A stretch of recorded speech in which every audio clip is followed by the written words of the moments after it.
Pronto, gente, retornei. Tinha saído para poder ajeitar o áudio. Na verdade, troquei o fone para ver se melhora. E agora a gente vai começar a nossa live, só esperar o Carlos Perdigão entrar, tá? Lembrando a vocês que vai ficar disponível no YouTube, no canal da TV Pitaguari, e também vai ficar disponível no Instagram do Adriano e no Instagram do programa Batendo um Papo. Vocês podem conferir depois, se quiser assistir novamente, ou mandar para um amigo. Vai ficar disponível nessas redes sociais, nesses canais de comunicação.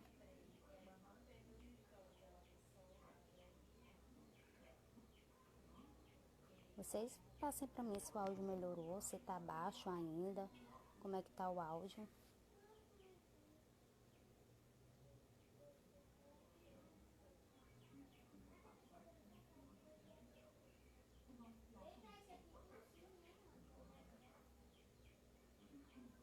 Esperar que o Perdigão entrar, né?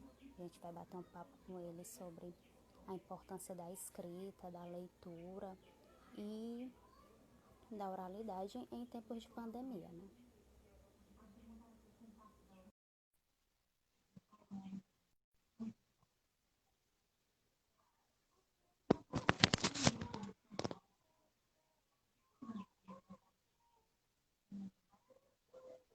Ele não atendeu aqui.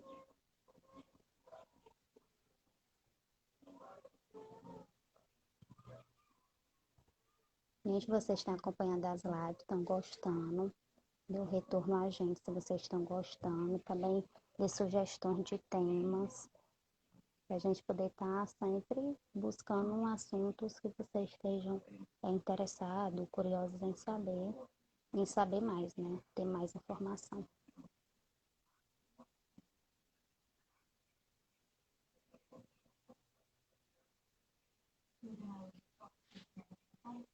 Será que eu perdi o gancho?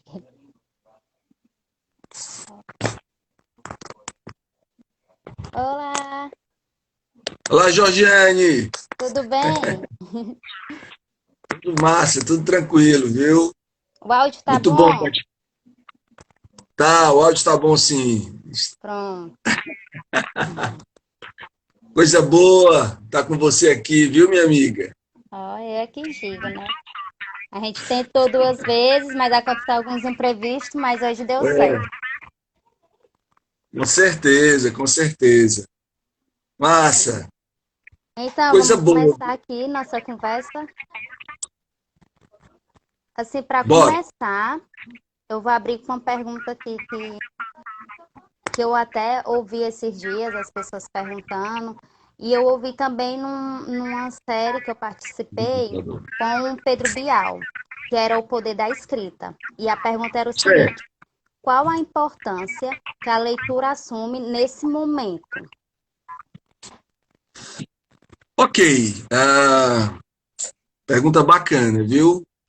Olha, é o seguinte, a leitura é importante sempre, né, Georgiane? Ela não é importante só nesse momento de pandemia, entendeu? Leitura forma as pessoas, né? Ajuda as pessoas a compreender, faz com que as pessoas possam interferir com mais competência. Eu sempre gosto de colocar também sensibilidade no mundo, né? Então, leitura é fundamental sempre, né?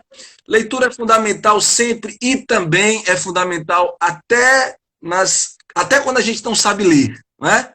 Que a linguística textual deixa claro que leitura procede de interação com o mundo. Então, antes mesmo da gente começar a nossa carreira acadêmica, né, o nosso trabalho na academia, que não começou na universidade, a academia começou lá, não é, na alfabetização, não é, no processo de você ir juntando as letras, formando sílabas, formando palavras e depois textos. A academia começa ali, né, com elementos lúdicos e tudo, né?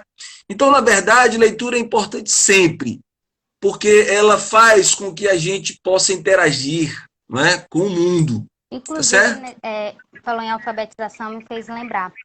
Durante esse processo que a gente teve, era tipo um mini curso.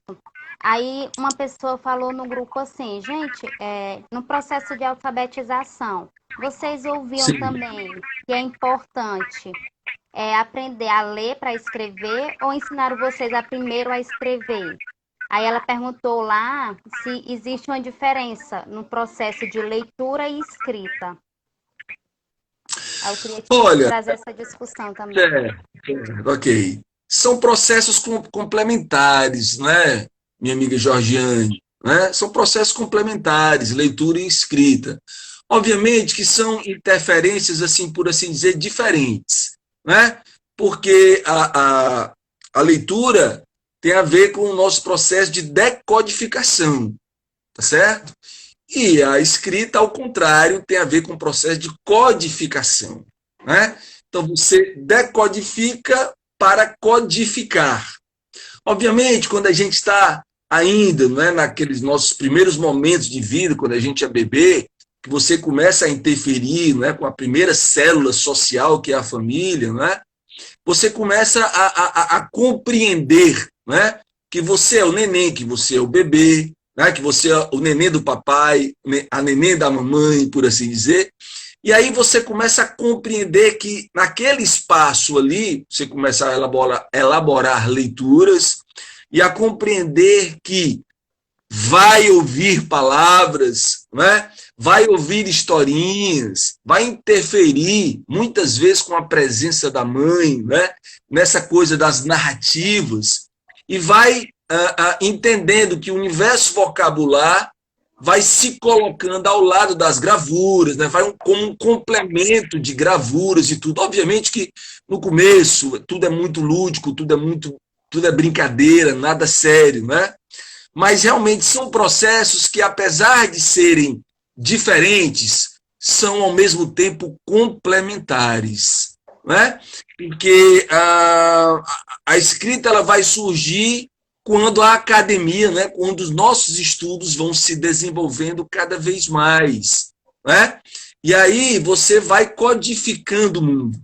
Inclusive, Paulo Freire, eu sempre gosto de colocar o nosso grande mestre, Paulo Freire, não é? Paulo Freire, no livro A Importância do Ato de Ler, ele fala, não é? Eu até trabalho em sala de aula, talvez você até se lembre, não é? Ele Lembro. fala que palavras, ele fala que as palavras elas vão se encarnando, tá? Então, as palavras vão virando carne. Quando as palavras viram carne, é sinal de que a interferência do receptor é completa, não é? Porque não é mais simplesmente aquela parede, né? Mas é aquela parede que está ali, que você está vivenciando, vendo a cor dela, vendo o tamanho dela, ou seja, não é mais aquela árvore presente apenas no livro, né? É a árvore que você sobe para pegar um fruto, para se divertir, para aproveitar a sombra, né? Então você tem uma série de interferências aí e as coisas começam a virar carne, né? Você começa a utilizar essa história do tato, da sensibilidade, da presença da palavra, porque a palavra é viva, tá? Porque a gente compreende que o universo vocabular nos complementa, por assim dizer, entendeu? Então, aí é aquela história, são processos complementares e são processos vivificados, tá? A gente vivencia, né, o ato de ler e também o ato de escrever, tá? E são complementares. Eu acho que também esse processo de leitura, eu acho que é um processo de transformação também. Desde quando a gente começa ali pequena ainda, né, lendo historinhas, tirinhas, livrinhos da Mônica, acho que é um processo de transformação, porque quando a gente lê, pelo menos eu, quando eu leio algum livro, seja romance, ou me leva assim para outro. Quando eu estou muito concentrada, parece que eu estou ali vivendo aquela leitura, né? Pô, você falou uma expressão que eu gosto muito, né? Que é uma expressão que, inclusive, tem a ver com essa coisa da gente viver, que é o processo de transformação. A gente está sempre em transformação, né, Georgiane? A gente, ser humano, está sempre se transformando, não é? E realmente, eu posso falar assim, de coração mesmo, porque a palavra é algo que me complementa, não é? A palavra, por exemplo, ó, é o título do meu primeiro disco, né? Meu primeiro disco independente, não é? Gravado de uma forma independente. Disco Palavra, tá certo? Ou seja, é a conexão com a palavra. E foi através da palavra que me levou à questão da literatura e ao cinema, por exemplo. Né? Então é uma conexão muito forte com essa história de você ler e escrever. E a gente está sempre se transformando e também transformando o mundo. Tá certo? Porque a palavra é uma forma de ação sobre o mundo e sobre o outro. Né? Então, o mundo é construído, tá certo? O mundo é construído, em princípio, através da palavra. Tá? Né? Então, assim, eu quero tomar um sorvete. Tá certo? Olha, antes de você tomar o sorvete, você primeiro pensa, né? Depois você pode informar isso para quem esteja com você, sua namorada, né? Sua mulher, seu namorado, um amigo seu. Mas vamos ali tomar um sorvete? Olha, o universo, né? Da palavra influenciando, tá certo? E sendo uma forma de ação sobre o mundo. E isso é transformação, tá? Isso é transformação. Essa palavra transformação já leva a outra possibilidade da gente compreender o mundo, tá? Porque a gente vai amadurecendo, né? E a gente vai compreendendo melhor como é que essas coisas vão funcionando, tá? Então é processo de transformação, é processo de formação, é processo de informação, é processo de transformação, é processo exatamente, de afirmação, né? Que eu estou no mundo, né? É isso aí. Estou até vendo a nossa querida Crazy do Cast, minha amiga lá da FAC, um beijo para ela, aqui comentando que o texto é um todo completo de sentido. É isso mesmo, né? O texto, ele significa. Vai, desculpa. Você já escreveu algum livro? Eu escrevi, sim. Se eu não me engano, Fragmentos. É o Fragmentos, Poemas e Ensaios. Eu lancei em 2011. Eu me lembro que a nossa amiga lá da FAC também, a Vládia, se eu não me engano o nome dela, chegou a comprar. Aí rolou um rodízio lá pela sala para todo mundo ler, quem não conseguiu comprar. E aí, bacana isso, né? Aí olha, eu queria te perguntar assim, o que foi que te envolveu no ato de escrever esse livro? O que te envolveu, assim, para escrever? Tá. Tirando a parte do profissional de português, né? Que a gente sabe que é um ótimo professor de português. Eu amo, né, ser professor de português, realmente. Olha, a escrita do Fragmentos é aquela coisa da transformação que a gente citou, não é? Desde pequeno, muito ligado em muita leitura, não é? Meus pais, minha mãe já morreu em 2014, mas meu pai, mesmo aos 98 anos de idade, não é? Ler muita coisa, ele é muito ligado em leitura, né? Estuda xadrez e tudo, então é um negócio impressionante. E lá em casa, essa história toda aconteceu desde sempre. Né? Eu e meus irmãos, sempre a gente fazendo muita leitura, e eu é que sou o doido, né? Que me envolvi com essa história de trabalhar profissionalmente, né? Uma carreira que me dá muito prazer, mas que a gente sabe das dificuldades, né? Que um professor, que um arte educador, que um músico, né? Passa. Tá? Mas, assim, em outras palavras, é um processo, minha amiga, sabe? O processo da escrita, né, me levou, por exemplo, quando eu era adolescente, a escrever poesias, tá? Algumas dessas poesias publicadas aqui no livro Fragmentos, em 2011, quando eu já era um homem feito, mais de 40 anos, por assim dizer. Então, foi toda uma vida de leitura, toda uma vida de escrita, tá certo? Toda uma vida de sentimentos colocados nessa história, não é? Da gente ler e escrever, toda uma vida. E o que me levou especificamente foi a vontade realmente de fazer um registro, sabe? Mais, digamos assim, mais profissional, né? Um registro do meu amadurecimento, sabe? Eu me lembro bem que quando eu fui lançar o livro Fragmentos, né? Eu senti que eu estava preparado, sabe? Eu senti que eu estava preparado para escrever, por assim dizer, entendeu? Para lançar alguma coisa de uma forma, lançar um registro para o mundo de uma forma coerente, competente, bacana, sabe? que envolvesse o meu eu, não é? Que envolvesse o meu eu poético. Tanto que a gente tem aqui poesias, mas também a gente tem outros textos, né? Eu analiso aqui a importância da leitura, o professor como orientador, né, da leitura, analiso, faço análise do livro e do filme Vidas Secas, né, que é do Graciliano Ramos e do Nelson Pereira dos Santos, sabe? Então a gente tem uma série de possibilidades que o texto, né, permite. Tem mais um detalhe, que as pessoas quando chegam para mim, Perdigão, você estava pronto depois de 40 anos, esse foi o meu processo de vida, não é? Mas quando os alunos chegam para mim, professor, estou querendo lançar um livro, mas eu não sei, eu tenho medo, né? Eu tenho medo das críticas, o que é que eu digo? Eu digo sempre, eu digo, olha, vão sempre criticar. Se você lança o livro, criticam. Se você não lança, criticam também. Né? Então tem sempre gente que vai gostar ou não da sua produção, da sua maneira de trabalhar. E o que eu digo é o seguinte, para que a gente possa ficar independente disso, sabe? Para que a gente não precise ficar dependendo das opiniões alheias, né? Porque o importante, minha vida, é a gente experimentar a vida. E isso é um processo de transformação, né? Tem um carinha que é um dos pais do psicodrama, ele se chama Jacques Moreno Levy, né? O famoso psicólogo moreno, americano. E o Moreno, ele comentava uma coisa, por exemplo, vou lhe contar uma história que é verdadeira, né? O Jacques Levy Moreno, ele escreveu um livro, ele escreveu o mesmo livro 3 vezes e só publicou na terceira vez. Ele queimou as 2 vezes anteriores, ele queimou o livro estava finalizado, ele queimou e começou de novo. Mas ele fez isso porque não foi por insegurança, ele fez isso porque o grande barato do Moreno era o processo. Entendeu? Era o processo de escrever, de estar envolvido, era o que dava prazer para ele, né? E ele só lançou o livro numa terceira edição, por assim dizer.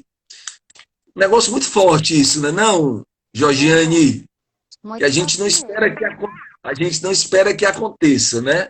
Mas é isso. Bom, eu não vou dizer para você escrever um livro e queimar seu livro. Eu digo, escreva e publique, né?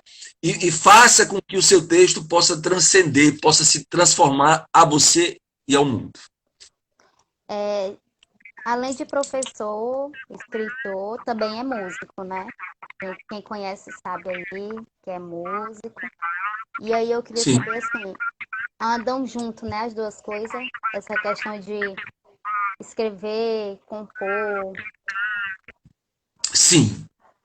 Andam juntas, porque isso aí já quem me conhece já sabe, né? Eu não seria feliz se eu fosse somente um professor e também não seria feliz se eu fosse somente um músico, né? Assim, são coisas que, na verdade, eu gosto de linguagens, entendeu, Georgiane? Eu gosto de cinema, eu gosto de ser professor de português, eu gosto de pesquisar, né?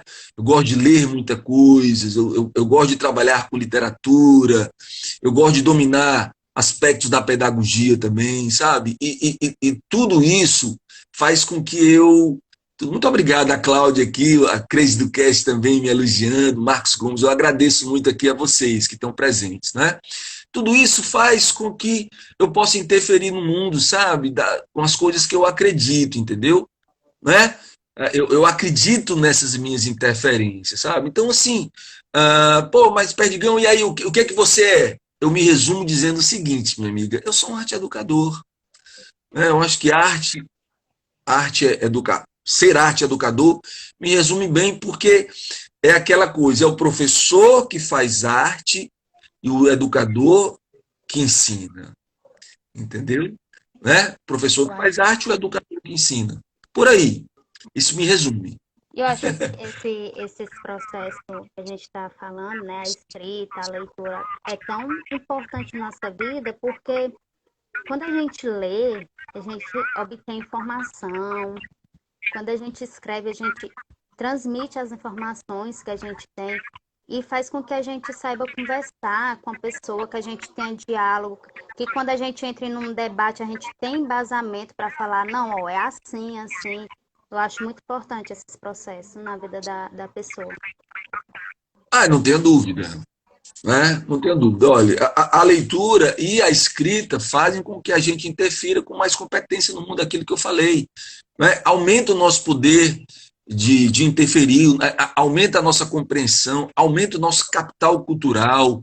Né? Moisés Veloso entrando aí, obrigado Moisés, Cláudia Cavalcante, a turma bacana. Então, quando a gente compreende isso, você se torna muito mais corajoso, entendeu? Você se torna muito mais fortalecido, sabe? Você tem vontade de fazer mais coisas no mundo, por assim dizer, não é? Ao mesmo tempo, também você se constrói, é um processo também de construção de mundo e também um processo de autoconstrução. Então, mexe com a sua autoestima, entendeu? Quer dizer, o conhecimento também me trouxe isso, sabe? Assim, amplia totalmente os horizontes, como a Cláudia está dizendo, é verdade. Então, você se compreende melhor no mundo. Comigo foi assim, né? Eu fui me sentindo cada vez mais fortalecido, né? Ao entender que leitura e escrita me complementavam, entendeu? E foi fazendo muito bem a mim, sabe? Fui me sentindo cada vez melhor, né? Fui me sentindo cada vez mais livre, fui me sentindo cada vez mais fortalecido nas minhas crenças, entendeu?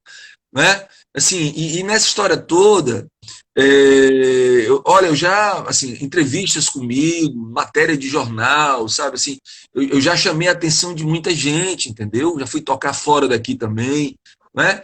Exatamente por conta desses processos de leitura e escrita que me fizeram ser eu, por assim dizer. Né? E ao mesmo tempo, como Paulo Freire também já falou, né? Ao mesmo tempo que você se educa, você também educa as pessoas, tá? Então você também serve as pessoas. Então a educação, ela traz essa perspectiva. Vanessa Menezes, um beijo grande, minha amiga. Você é 10, minha companheira de Maria Escandalosa, né, da banda Maria. Né? Então assim, você termina servindo as pessoas, entendeu? Né? E essa questão de servir as pessoas, para mim, é fundamental. Tá? E eu não estou dando aqui um de herói, ou não, perdigão, não, eu sou uma pessoa, eu sei me impor nas histórias, entendeu? A questão não é essa de virar bonzinho, não, eu sempre fui gente fina, mas a questão não é essa, a questão é a gente crescer como ser humano, sabe? Ao servir as outras pessoas, entendeu? A questão é você também crescer pessoalmente, entendeu? Encontrar o seu viés no mundo, né? E quando a gente se encontra, a gente se torna muito mais poderoso.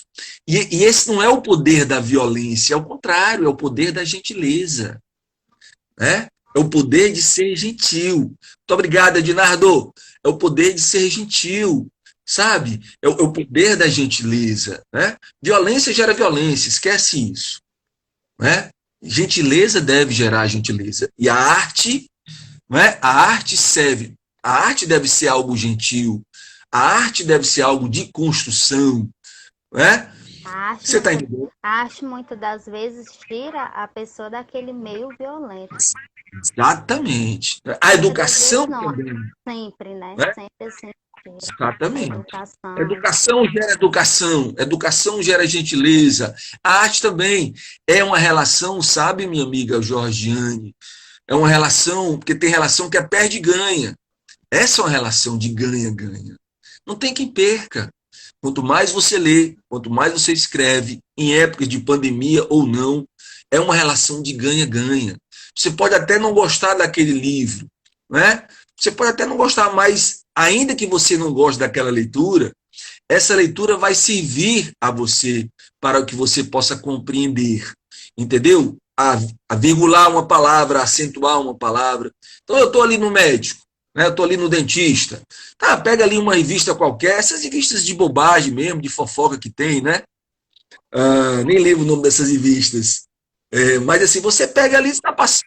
A revista Quem, o Caras, e você pega essas revistas ali, você está passando o tempo, mas de alguma forma essa leitura está servindo para que você possa entender o mundo, por assim dizer, né? E ver ortograficamente, né? Você pode escrever melhor, você pode dialogar com aquele texto, né? Eu digo isso, mas eu já roubei texto dessas revistas, assim. Eu já tive dentista, né, eu pegava a revista, via uma coisa legal, olhava assim, rapaz, eu vou rasgar essa página para mim, rasgava a página e botava no bolso. E já Quem nunca roubou texto? Já fiz isso, sim. Né? E aí, em sala de aula, entendeu? Levava o texto roubado num escritório, num médico aí qualquer, de dentista e tal. Já fiz isso mais de uma vez, inclusive. Textos interessantes. Né? Porque o educador. A gente, olha, o educador, ele não se faz somente em sala de aula. A gente é educador até debaixo de uma árvore. Né? Vou aqui dar uma.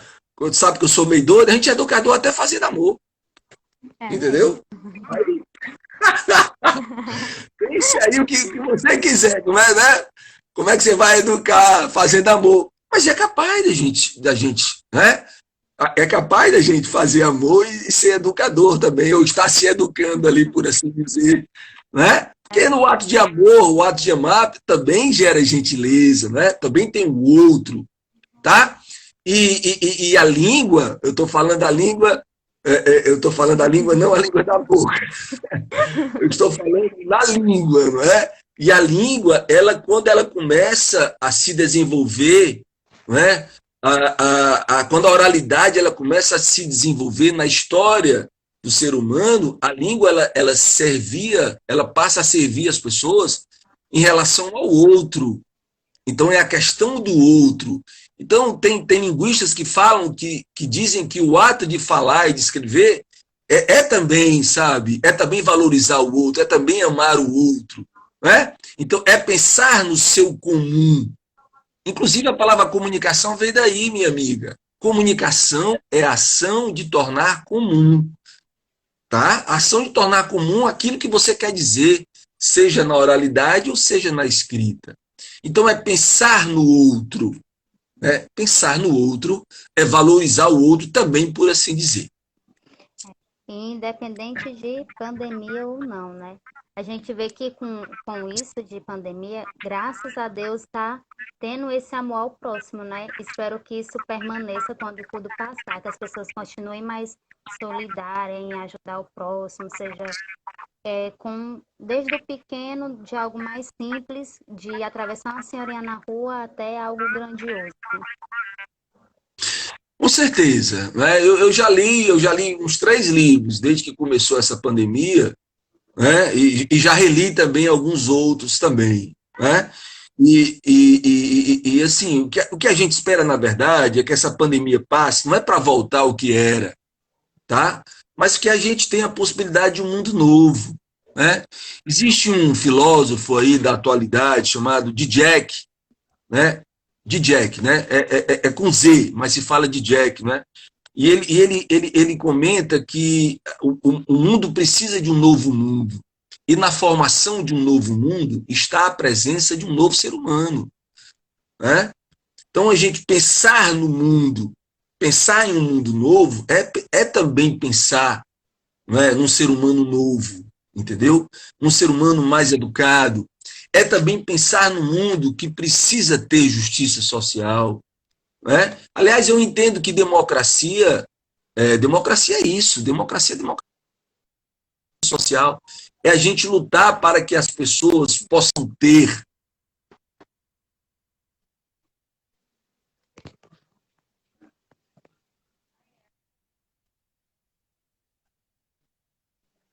Viu o que eu disse? Deu.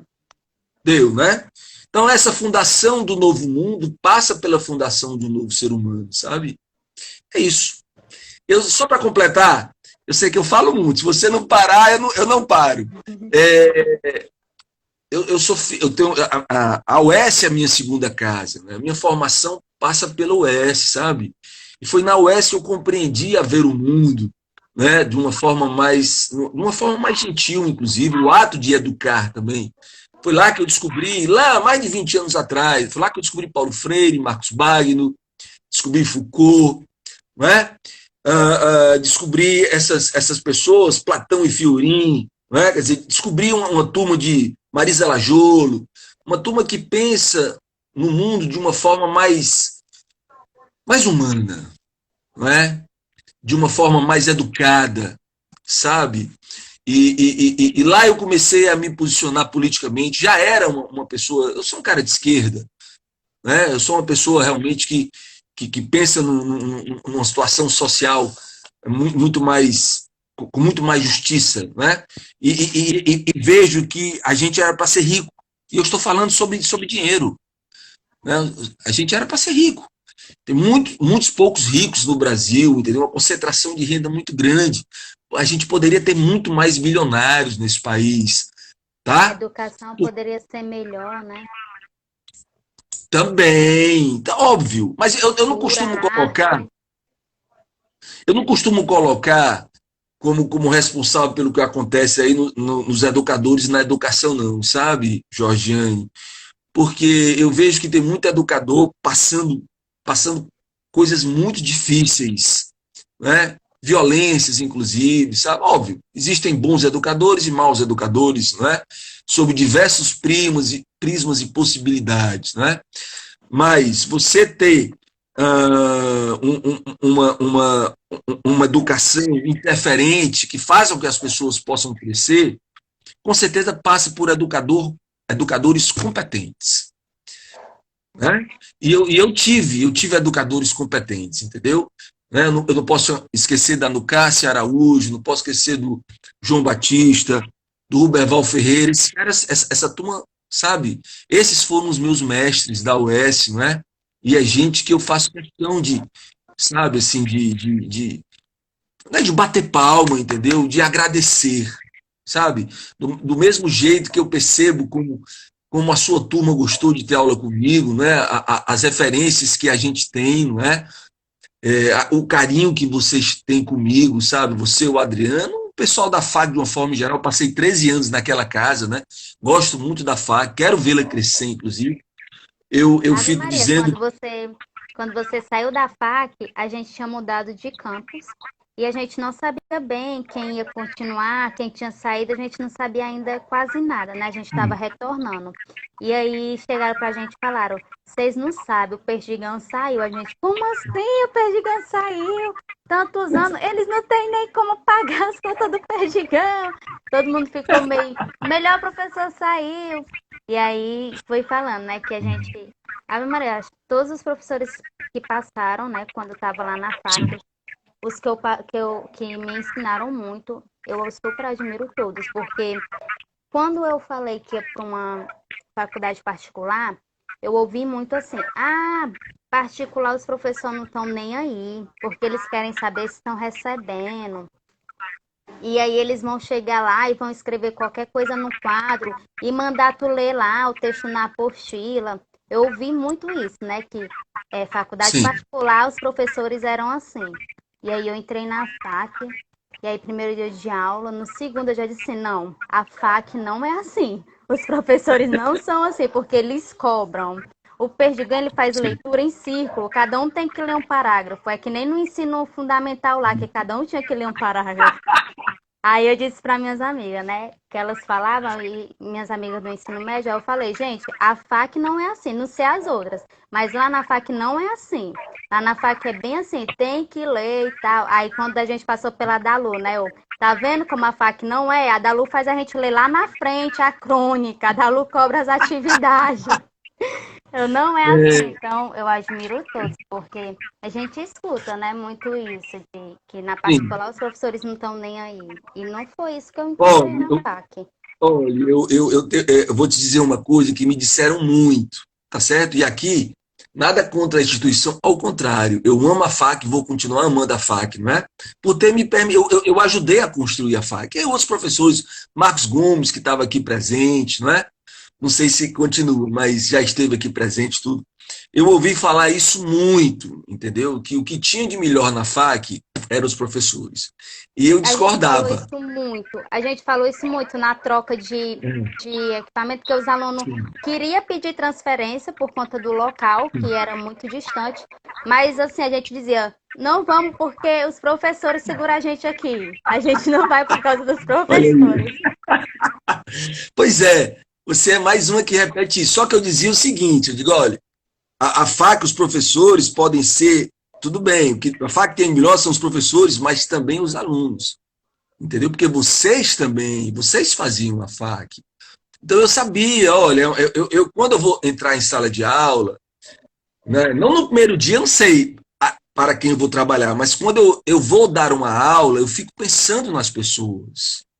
Entendeu? Eu estou ali, eu estou me dirigindo para a instituição, agora eu estou em duas instituições. Eu estou na Faculdade Queiramubim, na Unic, e estou na Plus, né, na Faculdade Plus, né, atualmente. Então, mas quando eu vou dar uma aula, eu fico pensando nas pessoas. Eu fico imaginando, poxa, o Adriano, ele vai morrer de rir disso aqui, entendeu? Eu fico, a Fernanda, né? Lá da tua sala, a Fernanda Alves, cara, ela gosta muito disso aqui, entendeu? A turminha aqui da esquerda, a galerinha aqui da esquerda, vai morrer, eu fico pensando nessas coisas, e nas conexões que eu vou fazer, entendeu? Em torno desse processo, e fico imaginando, assim, como é que a Georgiane, ela vai reagir frente a isso, entendeu? Isso aqui eu vou cobrar escrita. Vão escrever. Então, assim, o planejamento de aula, né, pelo menos o meu planejamento, eu não sei se os outros professores fazem assim, mas o meu planejamento é pensar nas pessoas, entendeu? E aí, ao longo dos trabalhos, Georgiane, vou detectando problemas que as pessoas têm, de compreender coisas. Quando eu brinco em sala de aula, a brincadeira, óbvio, a brincadeira é o chamado humorismo, né? A coisa do humor. Então, assim, quando eu coloco a coisa do humor, a coisa dos jargões que eu falo, virou Brasil, ou então a Riégua, aquelas, né? Exato, as brincadeiras, virou Brasil, a Riégua, né? E esses jargões, eu fico prestando atenção, porque tem gente que não entende. Tem gente que tem problema de compreender também, entendeu? Então, eu vou detectando, né, problemas de competência mesmo na oralidade que as pessoas têm. É todo um projeto que, ao mesmo tempo, sabe, educar é um projeto, ao mesmo tempo, simples e complexo. Porque eu tenho certeza que a Dalu, que a Lênia, o próprio Denilson, que são professores, o Paulo Paiva, o grande Paulo Paiva, uma figuraça, eles também devem fazer assim. Cada um tem a sua metodologia, né? Mas é Fazendo, eu me pensar. lembro que eles são bem assim, que nem você, porque quando a Dalu pediu pra gente escrever uma crônica, eu tava com muita dificuldade, porque eu dizia a ela, eu não sei escrever crônica, eu não sei. Aí ela, sabe, você sabe escrever. E aí eu disse a ela que eu não ia fazer porque eu não sabia por onde começar, eu não sabia escrever. Ela, Sim, sabe, você só tá com medo. Aí ela, escreve sobre amizade. Tu não tem tanta amiga, tu sim. fala tão bem delas. E aí, quando ela falou isso, realmente eu comecei a escrever sobre a amizade. É por aqui. E ela super gostou. E ela também pensa muito e ela observa para poder dar essas sugestões a gente, né? Quando a gente está com dificuldade. Com certeza, a Dalu é uma mestra, não é? A Dalu e a Lenha, duas amadas amigas que eu fiz ali na FAC, não é? E elas são mestras também, assim. Elas não sei se elas estão aqui, mas estou mandando já um beijo aqui para essas duas queridas, não é? Que tem todo o meu apreço e todo o meu apoio e respeito, sabe, minha amiga Georgiane, não é? Então, olha, na verdade, eu tô muito feliz como arte educador. Estou muito feliz mesmo. Eu acredito muito nessa interferência na vida a partir da coisa da arte, sabe? Assim, né? Aquilo que eu trabalho com humor também é muito um trabalho de ator, né? Eu nunca me vi como ator, não, mas alunos chegaram para mim e disseram, Perdigão, você é ator, você trabalha em teatro. Aí eu, assim, eu ator, nunca me pensei, nunca, sabe, assim. Mas depois eu fui ver, porque no dia a dia eu sou um cara muito sério. Eu trabalho muito, viu, meu amigo? Eu batalho muito para, não é? Como todo mundo, né? Assim, todo mundo trabalha muito, a gente vai descansar dia de domingo, né? Eu nem isso, às vezes eu descanso. Mas, assim, eu sou um cara muito sério em sala de aula. Desculpa, na vida. Só que em sala de aula, alguma coisa mexe ali comigo. Quando Que você aí veio entrando na sala de aula o primeiro dia, eu disse, vixe, esse professor aí, olha assim pro lado, deve ser. Aí eu olhei pra Ginaele, aí Defé começou a brincar. Eu, gente, como assim? Ele tão exatamente. sério ali, todo brincalhão. É, não, assim, primeiro dia de sala de aula acontece duas coisas, né? Eu vou contar uma rápida historinha que aconteceu com a minha esposa, com a Daniela Andrade, que foi minha aluna na FAC também, né? No primeiro semestre dela, de 2007. né? A Daniela, eu sempre tive cabelo grande, né? Ele agora tá menorzinho, mas eu tive cabelo grande mesmo, assim, quase nos anos 90, né? Quase aqui no umbigo, né? Mas, assim, quando eu entrei em sala de aula, a Daniela chegou e pensou, esse professor é um doidão, deve usar droga e tudo, entendeu? E por conta do meu jeito de ser, né? Por conta do meu jeito ali, cabeludo e tal, e aqui e ali um palavrão que eu coloco, falo palavrão como linguista que eu sou, né? O palavrão, a questão da adequação linguística. Ou então tem gente que acha que eu posso até não ser doidão, mas que eu sou um cara exigente, tudo. E logo depois as pessoas vão compreender que é tudo muito uma estratégia de, sabe, de interferência mesmo, entendeu? Assim, eu chego sério porque primeiro dia, não é? Não vou chegar já, né? Mas logo depois, como eu adoro dar aula, porque aí é o grande barato de ser educador, entendeu, minha amiga? É você gostar daquilo que você faz. Quando a gente gosta daquilo que a gente faz, as coisas se tornam mais simples, se tornam mais gostosas. Então, eu adoro ir dar aula. Para mim é um desafio e um prazer. Né? Então, assim, e ao mesmo tempo, como eu tenho muita confiança nas minhas histórias, né, como eu confio muito no meu poder de ser educador e de interferir, é prazeroso, então, né? É show de bola, entendeu? É show de bola. E é sempre assim, viu? É sempre assim. Para onde Eu eu vou, sempre muito assim. é isso. Eu me sinto muito feliz de ver você hoje aí, não é? Formada. Adriano também, essa turma bacana, não é? Eu fico assim, eu fico muito contente, é aquela brincadeira, sabe? A questão da cimentinha, né? Diz, olha, você vai sair daqui com a cimentinha do perdigão.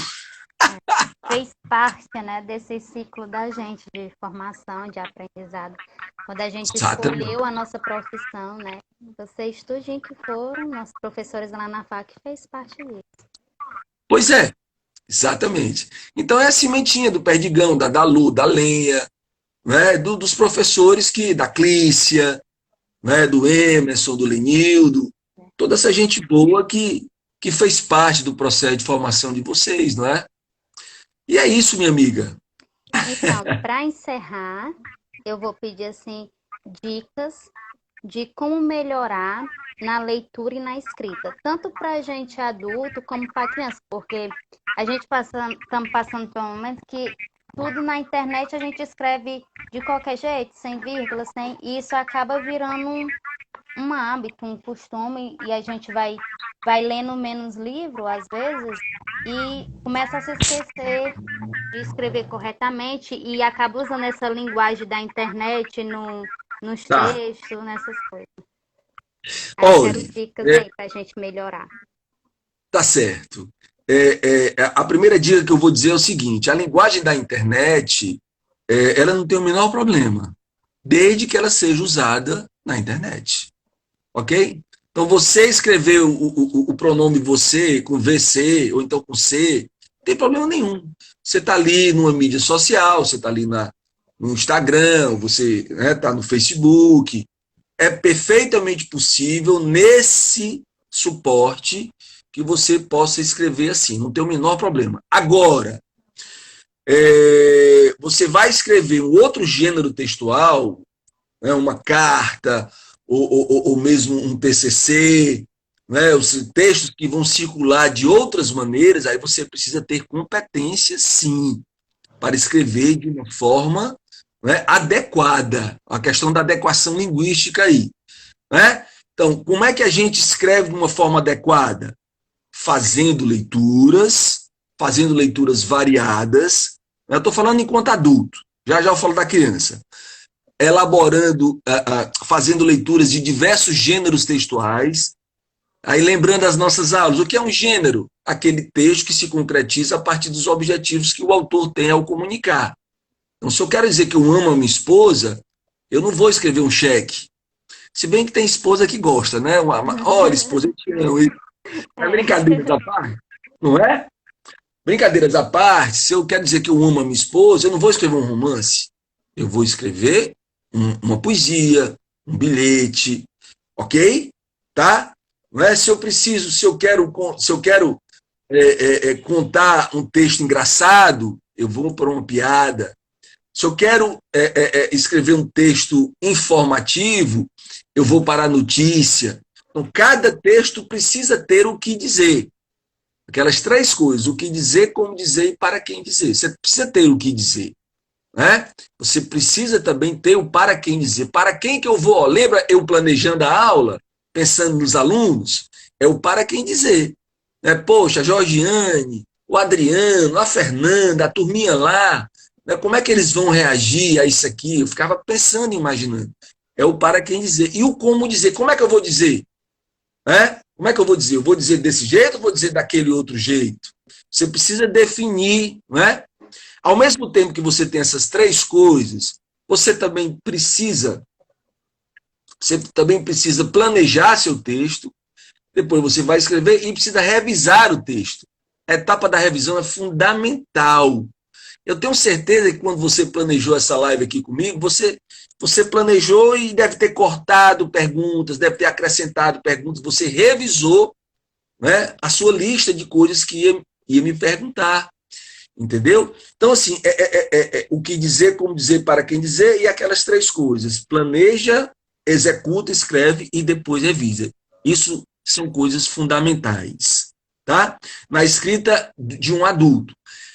A escrita de uma criança aí já envolve outras perspectivas, porque entra o elemento lúdico. Né? Então, você vai trabalhando as palavras através de contos engraçados ou dos contos clássicos, né? A coisa dos três porquinhos, né?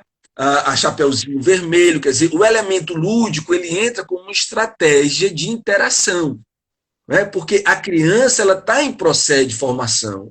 Mas, Perdigão, o adulto também não está, Perdigão? Tá, o adulto também está em processo. A gente só para de nos formar quando a gente morre, entendeu? Mas até o dia da nossa morte, havendo vida, a gente está em processo de transformação, né? Seja que transformação for, tá? Então, na verdade, né, o elemento lúdico para a criança é fundamental. Daí a importância do professor infantil também gostar de ser educador, né? Que ele tenha a paz e a ciência que a paciência exige. Entendeu, Georgiane? Né? A paz e a ciência que a paciência exige. Você precisa ser paciente. Agora mesmo na pandemia, a gente está tendo que exercitar paciência. Né? Então, são algumas dicas que fazem com que a gente possa cada vez mais ler melhor e escrever melhor. Leitura e escrita, estando ok, certamente você vai ter uma oralidade interferente. Né? Vai aumentar o seu nível de oralidade, entendeu? Assim, você vai ganhar um repertório novo de palavras, né? Você vai ganhar novas possibilidades de falar melhor, né? E não se engane, viu, minha amiga? Você vai para uma entrevista de trabalho, as pessoas ficam prestando atenção em como você se expressa, no seu repertório, né? A segurança que você tem ao elaborar aquilo que você está querendo elaborar, entendeu? Tudo isso que eu estou dizendo, minha amiga, né? Acrescentando atenção, desenvolvimento da atenção, da memória e do raciocínio, existe na leitura e na escrita. E ainda existe o processo de você se emocionar. É bom a gente ganhar um bilhetinho, não é? Dizendo assim, eu te amo. Não é não, Jorge? É bom, né? A minha esposa um dia desse estava cobrando, escreve para mim uma poesia, né? Escreve para mim uma poesia. Ela está querendo uma poesia de amor, é óbvio, né? Eu vou terminar escrevendo, né? Ela está aqui rindo, né? Se ela está cobrando, tem que escrever. Não é?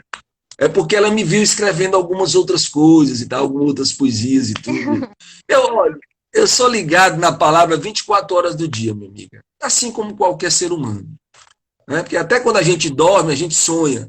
E a gente sonha em língua portuguesa, né? Por aí.